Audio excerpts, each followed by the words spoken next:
오늘 본문에도 부흥과 분리개척이 나와요. 엘리사가 이끄는 선지학교 이야기인데요. 선지학교가 엄청나게 부흥해서 이 생도들이 거주할 새로운 처소를 세워야 했어요. 우리가 대구와 광주에 체프를 세우려고 하는 이때 이 말씀을 주시는 것이 우연이 아니라고 생각이 되고 정말 우리는 묵상하는 교회에 맞다고 생각이 됩니다. 오늘 말씀을 통해 거주할 처소를 세우려면 어떻게 해야 하는지 생각해 보겠습니다. 첫째로 부흥으로 이어지는 양육이 있어야 합니다. 1절에요. 선지자의 제자들이 엘리사에게 이르되 보소서 우리가 당신과 함께 거주하는 이곳이 우리에게는 좁으니 처소가 좁대요. 부흥했다는 뜻이죠. 예, 왜 부흥을 했을까요? 이때가 언제입니까? 엘리사의 가난한 과부 여인, 남편이 죽었죠. 과부가 됐어요. 부자인 수넴 여인, 남편과 안 통하죠. 이방인 나아만 등 평신도와 이방인은 이렇게 분별을 하고 순종을 했는데요. 엘리사의 수제자 게하시는 도리어 분별을 못합니다. 기회만 되면 스승의 지팡이로 권세를 휘두르고 스승까지 팔아가며 지어낸 거짓말로 큰 돈을 탈취했어요. 평신도들보다 수제자가 가장 골칫덩이가 되고 있는 모습을 보여줍니다. 그리고 게하시가 얼마나 거룩해 보였으면 수제자가 되었을까요? 평신도들은 힘드니까 다들 고정관념 없이 살려고 다들 오셨어요. 근데 이런 성도들을 인도해야 하는 사역자들은 사역하려고 와서 경건을 이익의 재료로 쓰고자 하니 구속사가 도려 들리지 않고 평신도의 부흥에 비해 사역자들은 구속사의 말씀이 들리지가 않았어요. 대표적인 제자가 게하시라고 할 수 있죠. 그런데 참다 게하시의 탐심을 엘리사가 나병으로 치료했어요.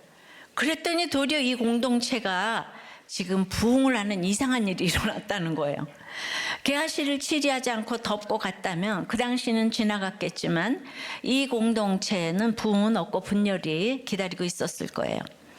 그런데 치리하는 이 공동체는 믿을만 하다는 것이죠.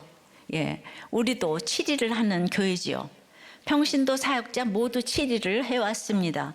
물론 치리만 있는 게 아니고 세례 성찬 치리가 골고루 있었죠. 바로 이것이 양육이에요. 양육이 제대로 되어지니 부흥이 되어졌어요. 양육의 원칙은 철저히 말씀 적용이었습니다. 결국 부흥을 내려놓으니까 부흥으로 이어지는 양육이 되었어요. 자, 1절에 우리가 당신과 함께 거주하는 이곳은 선지자와 그의 제자들이 함께 생활하는 단순한 기숙사가 아니에요. 이 언어로 보면 우리가 당신 앞에 앉아 있는 이곳이거든요. 4장 38절에도 나왔어요. 엘리사 앞에 제자로 앉아 가르침을 받는 곳이라는 뜻이에요. 그러니까 선지학교예요. 오늘로 말하면 신학교예요. 곧 하나님의 사람들이 모여 말씀으로 양육을 받는 곳이에요. 그래서 또한 교회이기도 합니다. 예수님도 가르치고 전파하고 치유하셨어요. 티칭, 프리칭, 힐링이죠. 근데 잘 가르쳐야 전파가 되고 치유가 일어나는 거예요. 우리도 교회가 치유 집회 한 번도 안 했는데 성경을 제대로 읽히고 가니 매주일 치유가 일어난 줄 믿습니다. 이렇게 선지학교에서 선생님 앞에 앉아 있는 사람이 제자예요. 제자들이 함께 앉아서 뭐 합니까? 선생님의 말씀을 듣습니다. 그게 배움의 기본이죠. 양육의 시작입니다. 그랬더니 이제 양육이 잘 돼요. 듣기만 하는 게 아니라 선생님께 말할 때도 있더라고요. 이 왕사부 엘리야 선생님이 승천하시기 전에 제자들은 엘리사 선생님께 여호와께서 오늘 당신의 선생을 당신의 머리 위로 데려가실 줄을 아시나이까? 이건 걱정의 질문이에요. 엘리사 선생님께 대책이 있는지 걱정스럽게 물었어요. 제자들이 엘리사에게 또 한 말이 있어요. 엘리야가 떠나고 엘리사가 그 겉옷을 가지고 요단강을 가르고 건넌 것을 본 직후에 2장에 엘리사의 성령의 역사, 엘리야의 성령의 역사가 엘리사 위에 머물렀다. 걱정의 안도로 바뀐 감탄의 외침이 되었어요. 또 제자들이 흉년에 굶다가 겨우 들어박국을 끓였는데 거기 독이 있었어요. 그러니까 또 하나님의 사람이여 솥에 죽음의 독이 있나이다. 그리고 두려움의 외침의 말을 했어요. 그리고 네 번째 나온 제자들의 말이 오늘 1, 2절이에요. 다시 읽어요. 우리가 당신과 함께 거주하는 이곳이 우리에게는 좁으니 우리가 요단으로 가서 거기서 각각 한 제목을 가져다가 그곳에 우리가 거주할 처소를 세우사이다. 한마디로 말하면 이제 좁으니까 이제 요단강 근처에 거주할 처소를 세우자는 제안의 말을 또 하는 거예요. 지금까지 맨날 현실의 문제 앞에 걱정하고 두려워하던 제자들, 그리고 놀라운 능력에 감탄하던 제자들이 이제 많이 커가지고요, 자기들의 의견을 제안합니다. 게다가 아주 자랑스러운 제안을 합니다. 제자가 많아져서 선지학교 건물이 좁아졌으니까 추가로 건물 하나 세우자는 거예요. 신이 나서 당당하게 선생님 앞에 나와서 조르는 제자들의 모습이 그려지시죠. 그러니까 제자들이 엘리사를 회사 사장쯤으로 생각해서 무조건 충성해서 아무 말도 못하면 그 양육은 실패한 거예요. 사부님에게 질문하고 나눔하며 감탄하고 두렵다고 외치기도 하고 드디어 제안을 하게 되는 것이 양육이 궤도에 진입한 거예요. 사실 당시 상황을 생각해 보면 제자들이 너무너무 기뻐하는 마음이 이해가 됩니다. 여전히 이스라엘은 악한 왕 여호람의 통치 아래 있었어요. 영적으로는 우상 숭배로, 육적으로는 가문과 이웃나라의 침략으로 살 길이 캄캄한 암흑이었어요. 그러니까 대단한 능력의 선지자 엘리야도 이세벨 아합에게 쫓겨 로뎀나무 아래 홀로 앉아서 죽기를 바랐었죠. 그땐 정말이지 선지자 선생님도 제자도 아무도 없이 홀로 남았어요. 그때 하나님이 엘리야에게 엘리사를 제자로 만나게 하셨습니다. 시간이 흘러 이제 제자들이 늘었어요.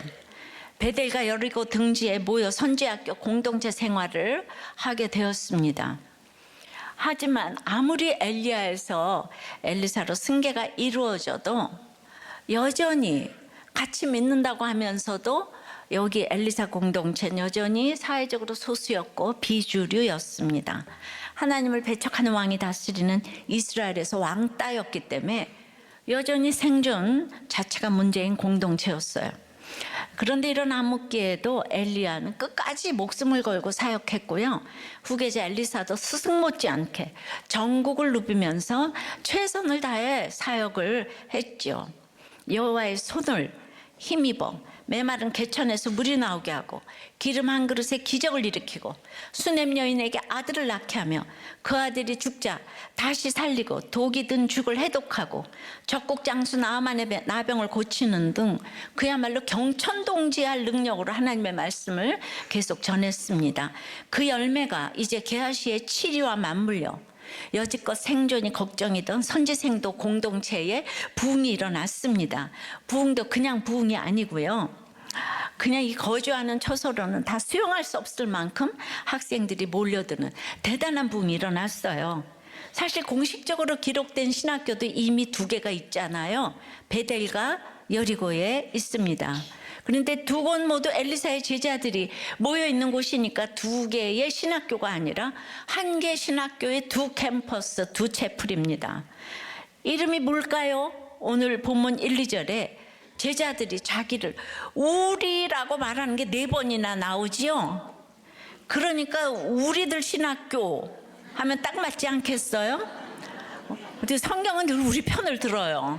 언제나 그냥 우리는 진짜 묵상하는 교회 많습니다. 신학교는 또 교회니까 우리들 교회는 셈이에요. 우리들 교회에 베델 채플과 여리고 채플, 우리들 교회도 힘이 차고 넘치니 어쩔 수 없이 판교 채플을 세웠잖아요. 엘리사의 우리들 신학교도 한 곳이 차면 다른 곳으로 보냈으면 되었을 텐데요. 2곳 모두 차고 넘쳤던 것 같아요. 그래서 이제 요단강에 새로운 채플 캠퍼스를 세우자고 제자들이 나서서 엘리사 선생님께 요청하는 거예요. 그럼 왜 이렇게 거주하는 곳이 차고 넘치는 부흥이 일어났을까요? 사람들이 살아났기 때문이죠. 어떤 사람들이요? 선지생도인 남편을 잃은 과부이기도 하고 가난하기도 하고 아까도 말했지만 아들을 낳지 못한 수넴 여인은 부자지만 남편하고 안 통해. 나병 걸린 나아만 장군 등 여러 문제로 죽어가는 사람들이 엘리사 선지자를 만나 살아났어요. 그렇게 살아난 입소문을 들은 사람들이 엘리사가 있는 선지학교로 몰려들었을 것이고요. 살아나는 역사가 계속 일어났을 것입니다. 살아나는 사람들이 많아지면 살고 싶은 사람들이 모여들기 마련이죠. 그러려면 그들을 섬긴 일꾼도 많이 필요하고 이것이 교회 공동체가 부흥하는 원리입니다. 부흥은 교회의 목적이 아니라 결과예요. 교회의 목적은 사람을 살리는 구원입니다. 우리들 교회도 그렇잖아요. 저는 목회하려고 교회를 개척하지 않았어요. 어찌 교회 부흥이 제가 상상이나 했겠습니까? 그죠? 이혼하려는 한 사람 찾아가 이혼을 말리고 죽겠다는 사람 날마다 그거 말리고 그렇게 그런 사람들이 모였어요. 오늘도 이혼하고 싶은 사람 꼭 왔어요. 어제는 결혼식 주례인데도 이혼하고자 하는 사람 한 사람 왔어요. 목사님, 주례에서도 이혼하지 말래 이런 주례사가 어디 있겠습니까? 매주 그렇게 합니다. 그래서 살아난 사람들의 간증을 듣고 살고 싶어서 모이던 사람들에게 그저 그날 본문으로 말씀을 전했어요. 그렇게 하루하루 살다 보니까 20년이 그야말로 수일같이 지나갔어요. 그래서 우리는 힘은 때문에 늘 장소 걱정을 해야 하게 되었어요. 그래서 굉장히 중요한 것은요, 살아나는 기적은 하늘에서 뚝 떨어지는 게 아니라는 거예요. 자, 기름 한 그릇의 기적, 아들 낳는 기적, 평안을 누리는 기적, 눈을 뜨는 기적, 말씀대로 남는 기적, 나병이 고침받는 기적. 우리가 이 기적의 이야기들은 다 살펴보았어요. 이 기적 하나하나 나오기 위해 하나님이 어떻게 말씀을 하셨고 그 말씀을 들은 선지자와 사람들이 어떻게 순종하며 적용했는지 자세하게 묵상했어요. 했지요? 공통된 스토리가 무엇입니까? 하나님이 말씀과 사건을 통해서 엘리사도 키워가시고 사람들도 키워가시고 그들의 그런 성장을 통해 말씀에 담긴 메시지도 키워가시는 것 아니었어요? 기적 자체보다 더 중요한 것은 이제 그들이 믿음으로 성장하고 구원의 메시지가 풍성해지는 것이죠. 이것이 무엇입니까? 바로 양육이에요. 그래서 엘리사의 선지학교는 우리가 당신과 함께 거주하는 이곳이에요. 우리가 당신 앞에 앉아있는 이곳이에요. 우리가 당신 앞에서 말씀을 들으며 배우는 이곳이에요. 다시 말해 우리가 말씀으로 양육받는 이곳이에요. 기적이 부흥을 만드는 게 아니고요, 양육이 부흥으로 이어진다는 거예요. 기적은 일시적이죠. 기적으로 일어난 부흥은 일시적일 수밖에 없어요. 하지만 말씀에 의한 양육은 말씀이 영원함으로 영원히 이어집니다. 우리가 천국 가서도 하나님께 직접 양육을 받게 되지 않을까요? 그러리라고 믿습니다. 하나님께 직접 양육을 받는 것 생각만 해도 설레지 않아요? 그게 우리가 천국에서 누릴 기쁨 아니겠습니까? 말씀이 영원한 만큼 양육도 영원하니까요. 양육에서 이어진 부흥 또한 영원할 줄 믿습니다. 양육을 통해 진정한 부흥이 일어날 때 거주할 초소를 세우게 됩니다. 적용 질문이에요. 말씀으로 양육받아 살아난 경험이 있습니까? 내 교회를 사랑합니까? 이유는 무엇입니까?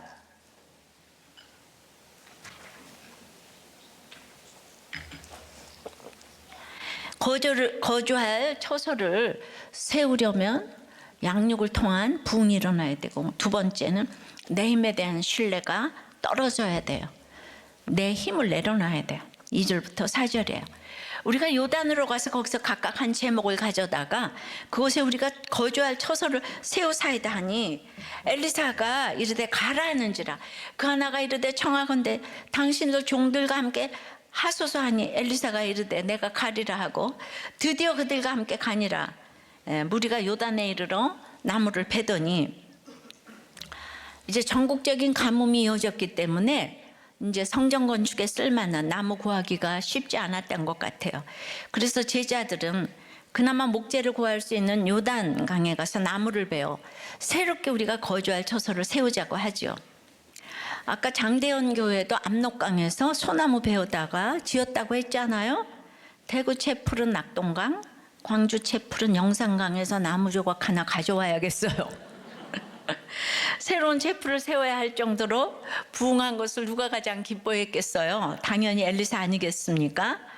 얼마나 엘리야 선지자가 외롭게 고군분투하면서 하나님께 충성한 거를 엘리사는 누구보다 자세히 봤잖아요. 그리고 그 외로운 사역을 엘리사가 그대로 물려받아서 이어가고 있어요. 그런데 이제 학교가 차고도 넘치는 부흥이 일어났습니다.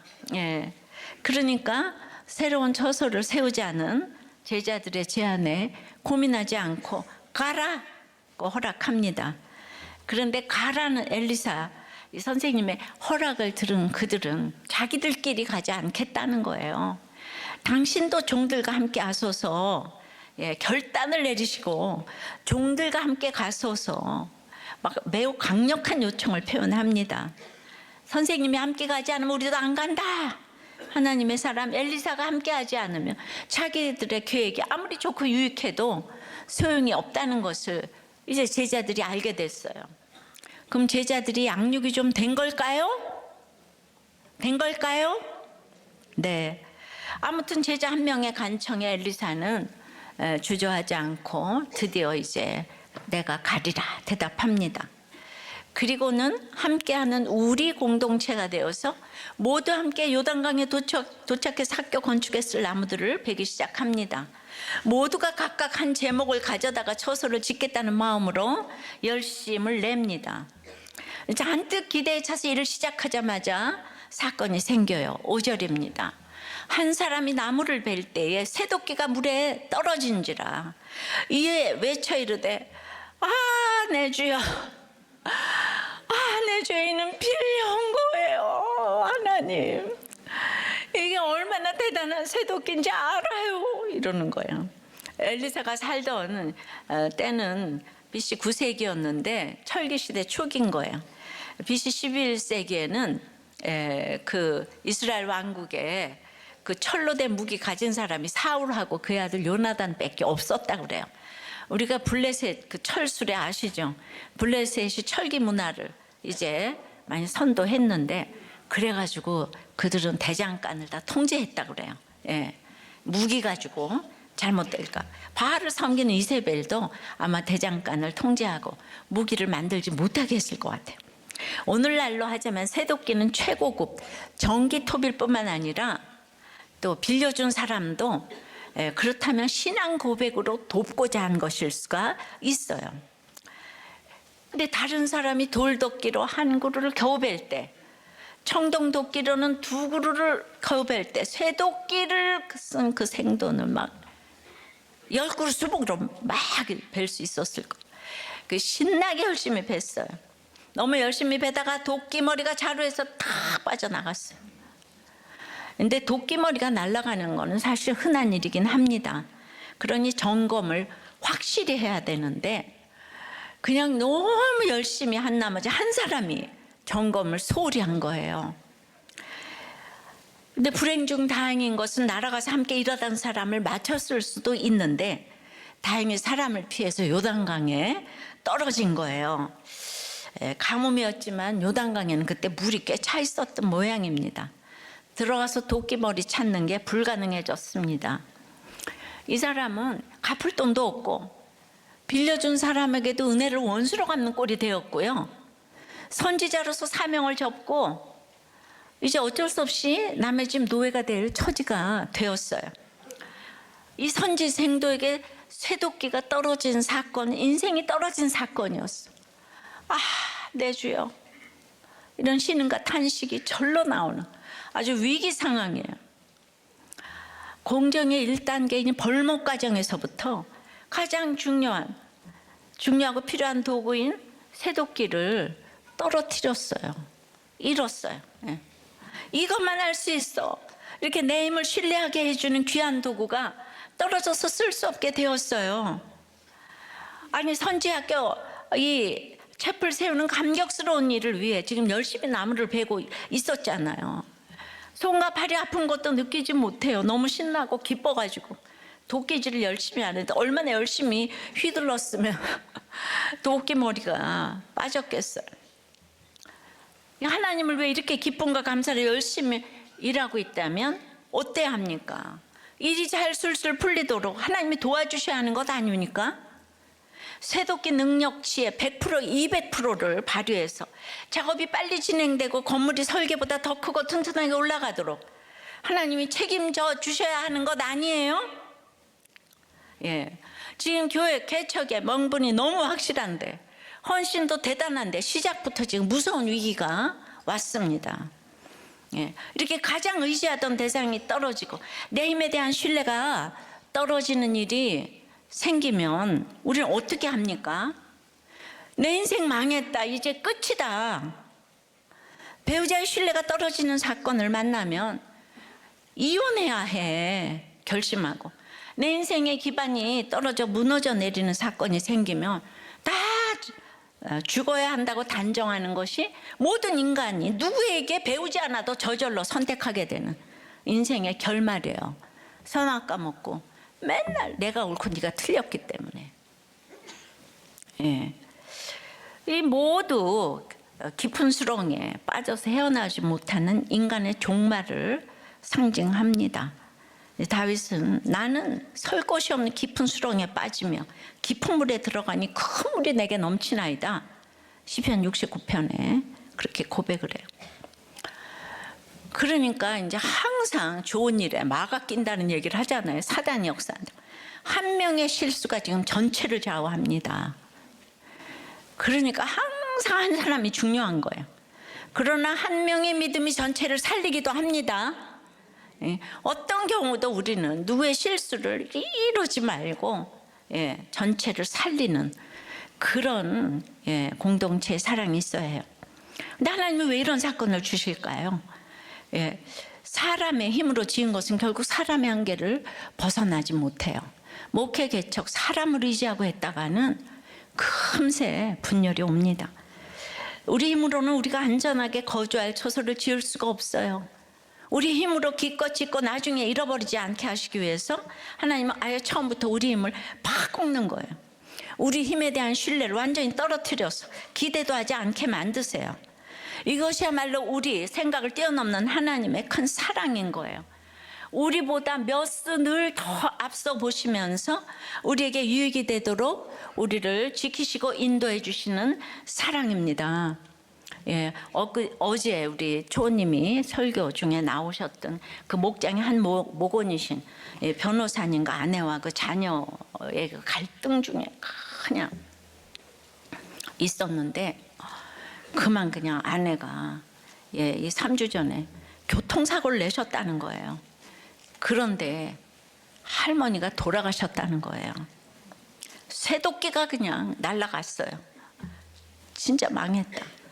그런데 그동안의 갈등의 끝이 안 보였는데 이 사건이 온 집안을 하나로 만들었다는 거예요.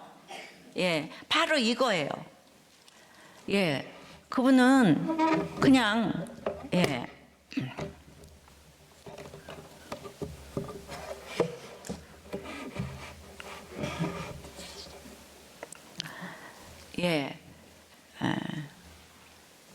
운전 속도도 다 제대로 지키고 법을 다 지켰기 때문에 사실은 굉장히 후한 선물을 주신다고 생각을 하는데, 우리 힘에 대한 신뢰를 떨어뜨려서 지키시고 인도하시는 후한 선물을 받도록 우리가 목장에서 나누었기 때문에 이게 해석이 되고, 여러분들 끝까지 기도해 주시기 바랍니다. 온 가족이 회복되고 그 일도 잘 처리가 될 수 있도록. 적용 질문이에요. 내가 돈, 건강, 관계, 재능, 자리 등 쇠도끼처럼 의지하고 있는 사람과 대상은 누구고 무엇입니까? 그것이 떨어지는 사건이 있었습니까? 그 사건이 사랑으로 느껴집니까?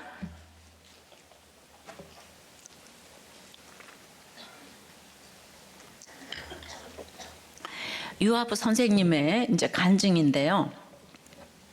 엄마 아버지가 신혼여행 때부터 아빠의 바람으로 1살이 되던 해부터 이제 별거를 시작하셨다는 거예요. 그러니까 뭐 다 물건 부수고 때리고 뭐 그거 가끔가다 만나도. 예. 그래서 6살이 되던 해인 이제 2009년에 이혼 소송을 진행하셨다는 거예요. 살아본 날이 없는 거예요. 근데 마지막 이혼 도장을 찍기 직전에 우리 저 교회 한 번만 가보고 안 되면 그때 이혼하자 그랬다는 거예요. 이 말씀이 중요하죠. 예. 그래서 드디어 이제 처음에는 왔다가 데려다주고 갔는데 주차장 교인에서 그다음에 이제 그 운동장에서 교회 문 앞에서 예배당 맨 뒷자리로 자리를 자꾸 조금씩 옮기면서 말씀을 듣게 되고 놀랍게도 가정이 변화하기 시작을 했다는 거예요. 물론 여전히 싸우고 때리고 난리치는 아빠인데 목장의 처방으로 정신과에 다니시고 ADHD 분노조절 장애 진단을 받으시고 지금까지 약 10년째 약을 드시고 계신데요. 엄마 역시도 꾸준히 병원에 다니시며 우울증, 강박, 불안장애, 공황장애 등의 약을 드시면서 회복되고 계시는 중이고 두 분 다 목자로 섬기고 계십니다. 할렐루야. 예. 그러니까 그 약을 먹는다는 게 내 힘이 빠지는 거죠. 인정하는 거잖아요. 그러니까 둘 다 10년 동안 약을 먹어도 가정이 안 깨졌잖아요. 이혼하기 직전에서 이렇게 주님이 거주하는 처소가 됐어요. 그러니까 이 아들은 엄마 아버지가 늘 싸우니까 이 갈등을 막 해결하려고 너무 간절했잖아요. 그러니까 언제나 모범생인 거예요. 학교 밖에서는 그런데 또 잘 나가는 무리에 속해니 일원으로 술, 담배를 일삼고 존재 가치를 확인하고 타인에게 인정을 받으려 했는데 그렇게 사춘 시절을 보내도 엄마 아버지는 다 아파서 약 먹고 있는데 얘가 글쎄 서울대학을 갔다지 뭐예요. 그러니까 우리는 자녀들에게 아무것도 안 해도 좋으니까 약 먹고 목장에서 목자만 하고 계세요. 그것만 봐도 아이들은 안도의 그 감을 느끼는 거예요. 그런데 이제 문제는 얘가 영적으로도 육적으로도 자기가 교만해가지고 서울대학 들어가서 교만이 하늘을 치솟아가지고 그 다음에 교회 수련회 갈 때마다 하나님 이번에 일단 누워서 자고 진짜 다음번에 만날게요. 그리고 맨날 가서 잔다는 거예요. 예, 그러니까 거주할 처소가 되는 게 이렇게 쉽지가 않은 것 같아요. 하나님께 물어야 하는 것을 알지만 자꾸만 내 힘으로 해결하고 싶은 마음이 올라온다는 거예요. 진로에 대해 매일 기도하고 제가 가진 재능이 그 한 사람을 살리는 일에 쓰일 수 있도록 목사님과 유아부 선생님들의 기도를 부탁드립니다. 이게 어디예요, 그죠? 예, 기도 제목을 이렇게 냈어요. 여러분들 이혼하지 않고 살아주는 것이 자녀들에게 주는 최고의 유산이에요. 아프든지 말든지 살기만 해요, 그냥. 정 살기 싫으면 호적은 다치지 말고 따로 살아도 호적은 물고 죽어야지, 그죠? 그것만 해도 다들 이혼 안 한 게 최고의 잘한 일이라고 다들 그러잖아요, 그죠? 거주할 처소를 세우려면 세 번째는 사명의 십자가를 내밀어 잡으면 됩니다. 6절에요. 하나님의 사람이 이르되 어디 빠졌느냐 하며 그것을 보이는지라 엘리사가 나뭇가지를 베어 물에 던져 새도끼를 떠오르게 하고 엘리사가 새도끼가 어디 빠졌는데 내 힘으로 할 수 있는 게 아무것도 없는 그 장소, 그 상황, 그 환경을 피하지 말고 직면하라는 요구예요.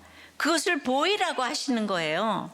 이제 망했다면 환경에서 벗어나고 피하려고 하지 말고 직시하고 받아들이라는 거죠. 그러니까 목장에서 내놔야지 알지, 그죠?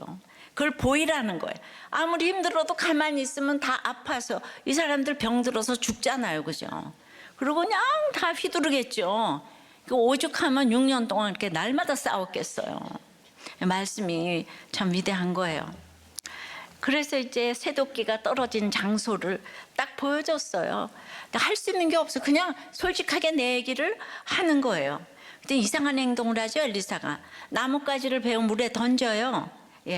물구멍에는 소금을 던져서 나쁜 물을 고치고, 솥에 가루를 던져 해독이 되니까 해독 공동체고, 그죠?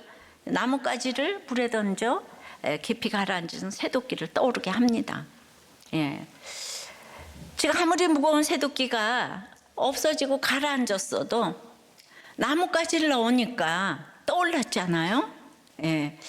예, 모세가 홍해 바다를 건너는 대단한 기적을 행했는데 사흘길을 걷고 물이 써서 못 마시니 백성이 원망했다고 하는 거예요. 내가 예수 믿어도 환경이 조금만 안 좋으면 그렇게 원망을 하는 거예요. 그랬더니 여호와께서 산나무를 가리키시니 모세가 물에 던지니 물이 달게 되었다고 해요. 자, 오래된 나무가 아니에요. 나무를 물에 던지려면 나뭇가지를 베어서 던져야 되잖아요.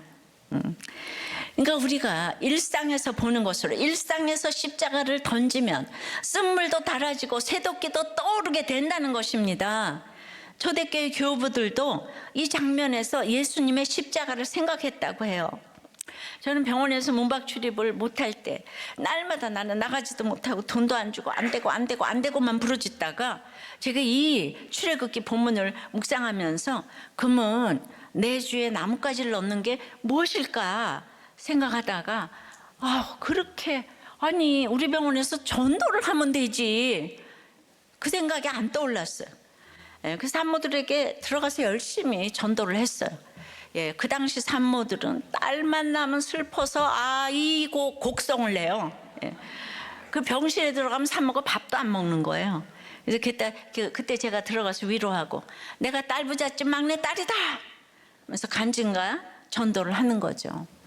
여러분 학교도 잘 가고 피아노도 잘 치고 소위 성공했을 때는 제가 지옥을 살다가 병원에서 전도하고 양육하니까 천국을 살더라고요. 사명 감당하는 것이 얼마나 결혼을 지키는 비결인지 아세요? 내 만족 때문이 아니고 이 결혼을 지키는 것이 내 자신의 죄를 직면하는 비결이 되더라고요. 결혼을 지켜야 되니까 사명을 감당하는 거예요. 내 자식 때문에 힘들어서 남의 자식 가르치면 하나님은 내 자식 꼭 천국에 가게 할 줄 믿어요. 그게 이 원리입니다. 자, 그러니까 7절에 이르되 너는 그것을 집으라 하니 그 사람이 손을 내밀어 그것을 집으니라. 새도끼가 떠올랐으니까 집어야 되잖아요. 집으라, 집으니라.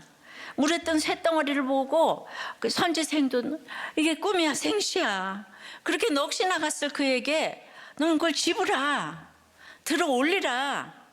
죄와 사망의 매인 옛사람은 떨어뜨려 버리고 주님이 살려주시니 새 사람을 들어 올려야 되는 거예요. 나에 대한 신뢰가 떨어졌으니 이제 그거 생각하며 아쉬워하지 말고 나를 살리신 주님의 십자가를 높이 들어 올리라는 거예요. 내게 맡기신 사명의 십자가를 들어 올리라는 것이죠.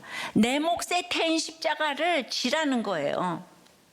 지라 그랬더니 지분이라는 잡았다 뽑았다 가졌다 이런 뜻이에요. 집으라 하니까 집었어요. 무슨 뜻입니까? 도저히 들어 올릴 수 없을 것 같은 사명의 십자가를 맡기실 때 나 못해요. 들어 올릴 수 없어요. 주저앉지 말고 그저 손을 내밀어 잡기만 하라는 뜻이에요. 예.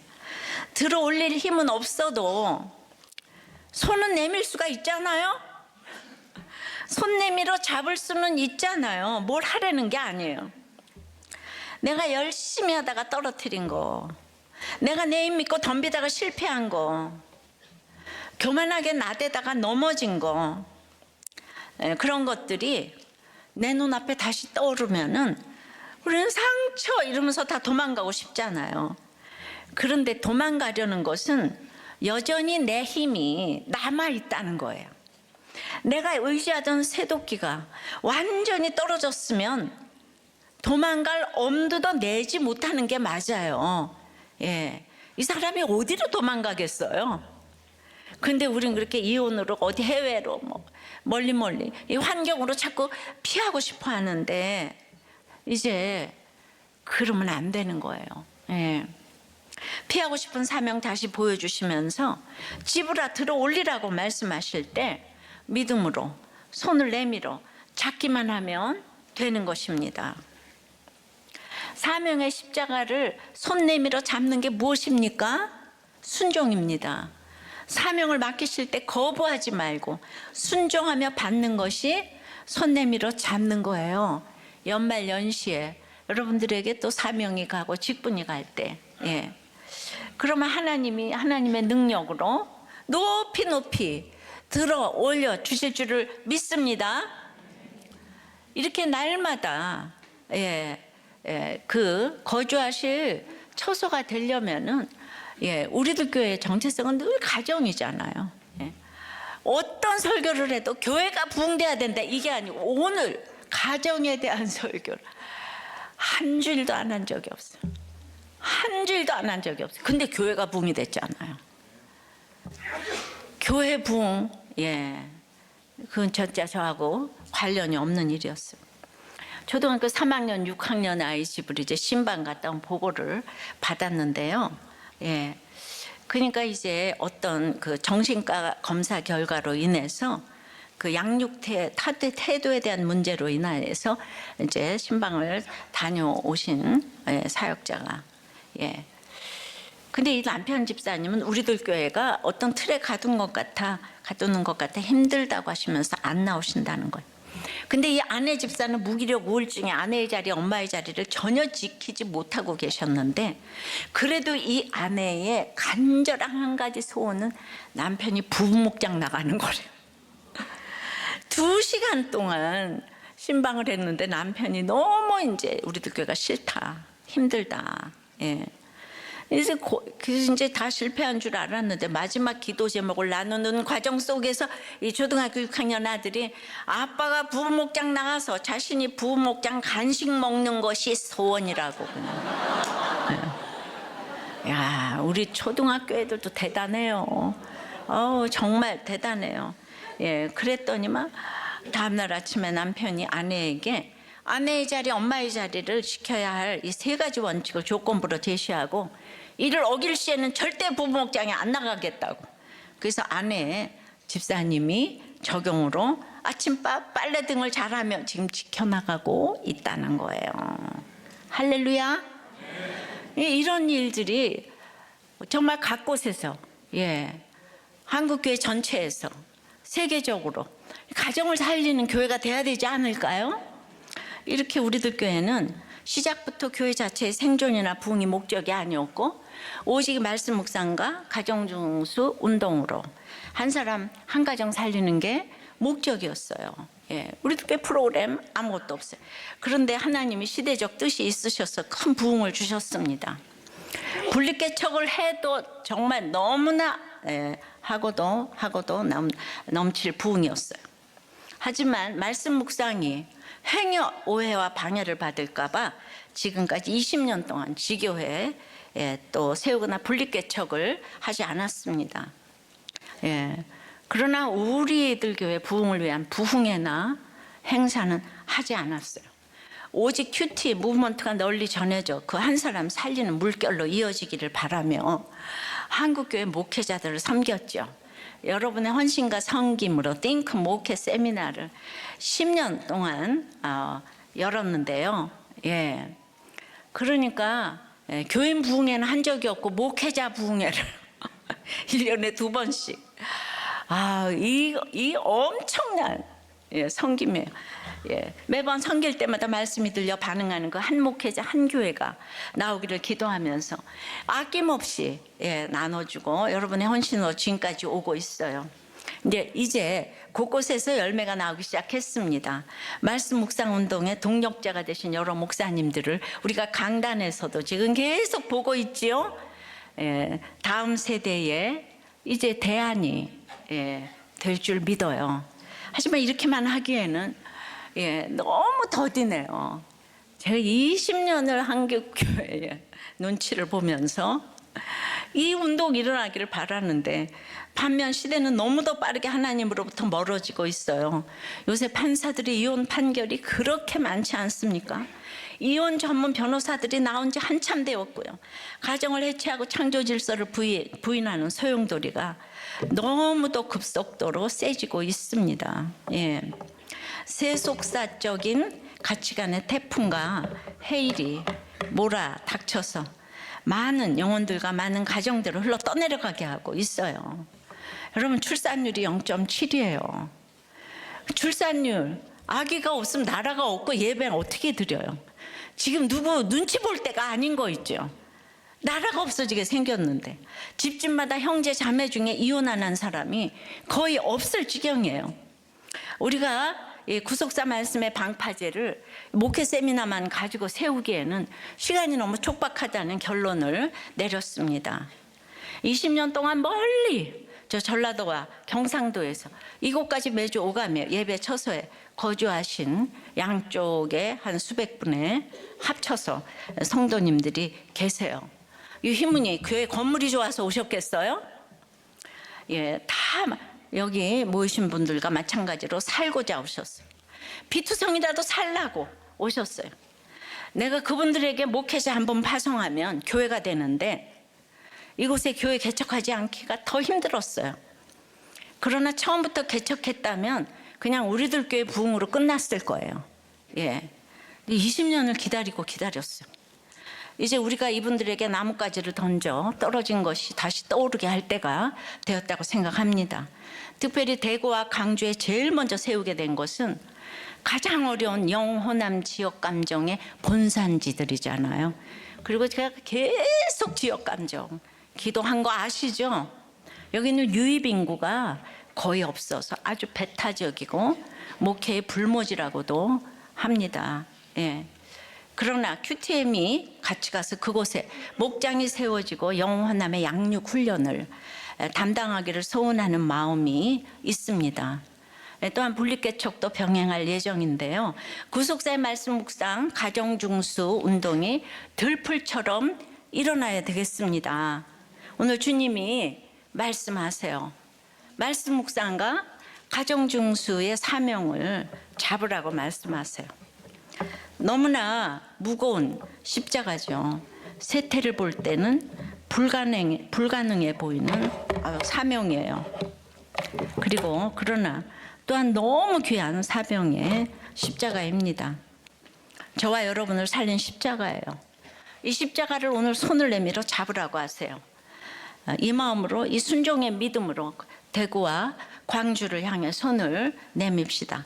지금까지 구원 때문에 고민하고 주저하고 망설였던 개척을 손을 내밀어 잡았어요. 이 작은 순종을 통해 주님이 일하실 줄 믿습니다.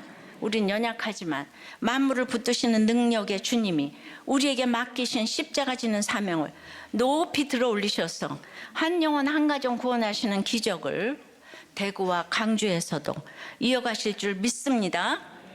예, 대구는 송구영신 예배를 첫 예배로 드리고자 합니다. 한 달 조금 남았죠. 예, 광주도 동시에 매분했지만 리모델링으로 몇 개월 더 기다려야 합니다.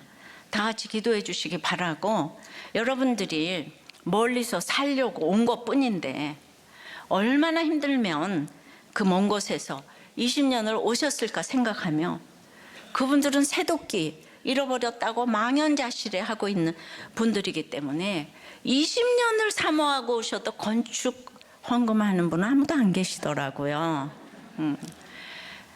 그러니까 예, 우리들 교회는 여전한 방식의 일반 재정으로 가장 힘든 지역에 큰 재정으로 나뭇가지를 베어서 던집니다.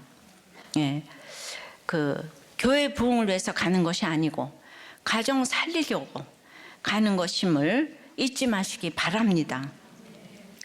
예, 그런데 예, 끝에는 항상 돈이 있잖아요. 예, 이분들이 돈을 하나도 안 내고 그야말로 마중물 헌금한 분도 안 계셔서 이제 반드시 그냥 이 돈 때문에 분열이 생길 수가 있어요. 예, 왜냐하면 내가 아깝게 돈 내는 거면은, 그런데 우리가 거저 지금 해주는 거죠.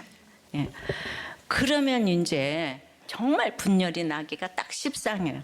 그러니까 지금 가면서도 새도끼 잃어버렸다 그러잖아요. 위기가 왔다 그러죠. 그리고 이제 개척을 해도 기득권을 절대로 주장하시면 안 되는 거예요. 우리들 교회가 같은 그 길을 똑같이 걸어가셔야 되는 거예요. 예, 어떤 것 하나님이 미리 이렇게 경고를 주시는 줄 믿습니다. 예, 우리 진짜 그 힘든 거를 아시고 이 엄청난 구원이 그냥 선물이라고 하는 것이 이게 광주와 대구 땅에 떨어졌는데 어떤 불평도 있으시면 안 되고, 예, 여기는 이제 셰플이기 때문에 지도를 이렇게 잘 받으시고 가시면 되겠습니다. 저는 이 불모지에서 힘든 사람들이 살아난다면 차세대 목회자들에게 이 구속사 큐티 목회의 진수를 보여줄 수 있다고 생각해요. 이 구속사, 날마다 선택하는 구속사. 오늘 큐티에서 히브리서 7장에서 예수 그리스도는 반드시 유다에게서 난다는 구절이 있잖아요. 이 유다, 이게 구속사예요. 이것이 곳곳에 전해져야 되는 거예요. 제가 말하는 게 아니잖아요. 반드시 예수 그리스도가 유다에게서 나셨다고 해요. 오늘 맞춰서 저는 그냥 아니 어떻게 우리는 말씀도 요렇게 주실 수가 있어요. 이거 하나님의 뜻인 거죠. 예, 그러니까 진짜 값없이 건축이 되는데, 우리는 히브리파 헬라파 과부들이 막 싸웠잖아요. 구제받은 거 가지고. 그런 일들이 전혀 일어나시면 안 되고, 우린 정말 깨어서 한 사람의 그 점검 못함 때문에 그냥 온 공동체가 위기가 왔잖아요. 말 한마디도 조심하셔야 되고, 이제 다 기득권 내려놓으시기를 바라요. 적용 질문이에요. 주님이 내게 지불하고 명령하시는 사명의 십자가는 무엇입니까? 그것을 외면하고 있습니까? 피하고 있습니까? 손을 내밀어 잡고 있습니까? 오늘 이 주님의 거주할 처소를 알려주시니 감사하고, 나뭇가지를 베어 십자가를 길로 넣는 적용을 알려주시니 감사하여 신앙 고백으로 드리는 헌금을 흠양하여 주시옵시고, 이 사명의 십자가를 손으로 내밀어 잡아서 사업과 회사와 공부와 프로젝트와 아이디어에 주님 기름을 부어 주시옵소서. 예수 그리스도 이름으로 기도드리옵나이다. 아멘.